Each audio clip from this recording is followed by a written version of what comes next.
I have ADHD and often feel like I'm about to be told off for simply existing, which feels ridiculous when you say it out loud, and I'm sure there are a bunch of people watching this video saying to themselves, what a ridiculous wimp, man up. And to those people, I would like to say you're probably correct, but also saying that to me won't make a lick of difference and will make me cry, so please just scroll on, this isn't the video for you. But it's not all in my head.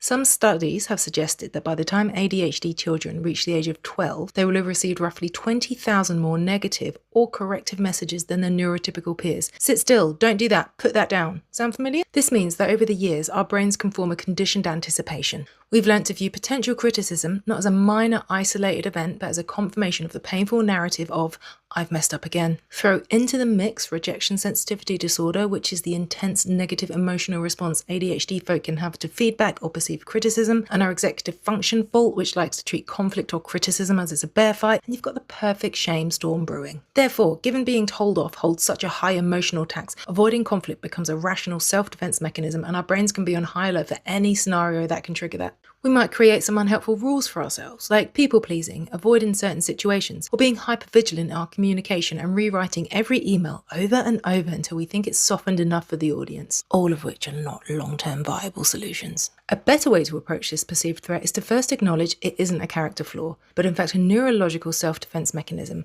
Our silly soft brains are just trying to protect us. When you feel your RSD triggering, ask yourself, am I responding to what was actually said or my interpretation? Don't internalize the shame. When you get called out, it's usually less about the specific mistake, but more about the feeling that we have about being unlovable or incompetent. Remind yourself that constructive feedback is about an action, not your worth. And finally, have some default responses ready for unexpected confrontations. Give your nervous system time to come down out of the panic mode with phrases like, I hear you, I'm just going to take a few minutes to absorb this so I can respond properly. Can we talk again in 15 minutes? So if you're sat there drowning in guilt and shame for something you probably didn't even get wrong, it's not your fault. You're not doing anything wrong. You've just got a brain that's had a lot of practice bracing for a telling off. Try one of these next time you're in a pickle and follow along for more ADHD musings and share this with someone you think needs it.